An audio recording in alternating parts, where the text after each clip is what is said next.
Bom dia, querido amigo e irmão. A paz de Cristo seja contigo. Hoje, terça-feira, 13 de julho, estamos estudando a lição número 3 do terceiro trimestre, que tem como título As Raízes da Inquietação. O verso para memorizar está em Tiago 3,16, onde lemos: onde há inveja e rivalidade, aí há confusão e toda espécie de coisas ruins. O tópico de hoje, ambição. Os versos chaves, os versos de estudo de hoje estão no Evangelho de São Lucas, capítulo 22, do verso 14 a 30, onde lemos: a última ceia. Chegada a hora, pôs-se Jesus à mesa e com ele os apóstolos. E disse-lhes: tenho desejado ansiosamente comer convosco esta Páscoa, antes do meu sofrimento. Pois vos digo que nunca mais a comerei, até que ela se cumpra no reino de Deus. E tomando um cálice, havendo dado graças, disse: recebei e reparti entre vós. Pois vos digo que, de agora em diante, não mais beberei do fruto da videira, até que venha o reino de Deus. A ceia. E tomando um pão, tendo dado graças, o partiu e lhes deu, dizendo: este é o meu corpo, oferecido por vós. Fazei isto em memória de mim.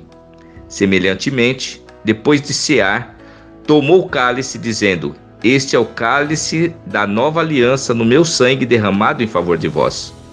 Todavia, a mão do traidor está comigo à mesa. Porque o Filho do Homem, na verdade, vai, segundo o que está determinado, mas ai daquele por intermédio de quem ele está sendo traído. Então começaram a indagar entre si quem seria, dentre eles, o que estava para fazer isto. E aí entra a ambição dos discípulos, verso 24 em diante. Suscitaram também entre si uma discussão sobre qual deles parecia ser o maior. Mas Jesus lhes disse: os reis dos povos dominam sobre eles, e os que exercem autoridade são chamados benfeitores. Mas vós não sois assim. Pelo contrário, o maior entre vós seja como o menor, e aquele que dirige seja como o que serve. Pois qual é maior, quem está à mesa ou quem serve? Porventura, não é quem está à mesa? Pois no meio de vós eu sou como quem serve. Vós sois os que tendes permanecido comigo nas minhas tentações. Assim como meu Pai me confiou um reino, eu vô-lo confio, para que comais e bebais à minha mesa no meu reino, e vos assentareis em tronos para julgar as 12 tribos de Israel.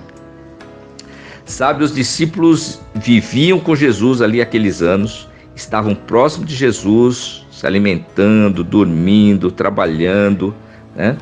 Porém, o coração deles ainda era ganancioso, ambicionava posições para eles próprios, não haviam entendido a real dimensão do reino de Deus.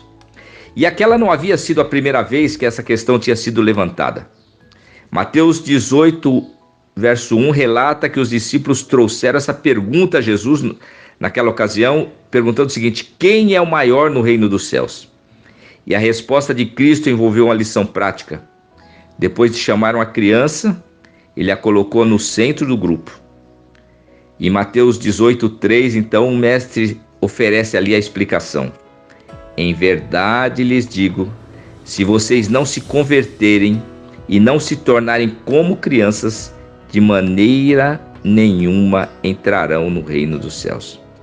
Sabe, a criança é um bom exemplo que Jesus deu aqui, porque nós às vezes advertimos uma criança, repreendemos uma criança, em poucos instantes ela está de volta no mesmo carinho, na mesma atenção, dos mesmos cuidado com a gente. Sabe, Jesus aqui coloca que a conversão é fundamental para encontrarmos o descanso em Cristo.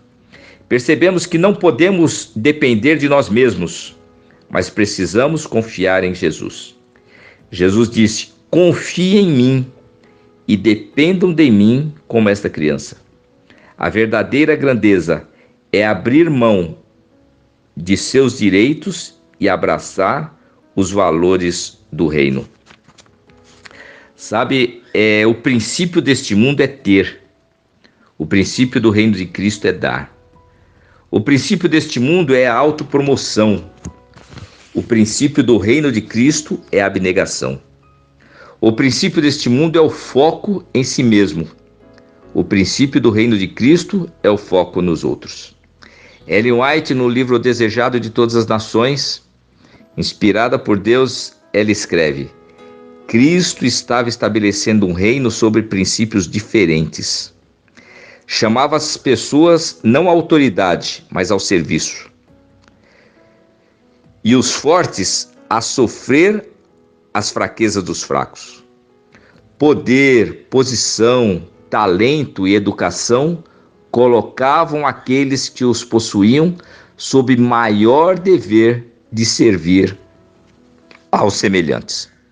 Sabe, apesar da discussão patética dos discípulos em quem seria o maior no reino de Deus, né?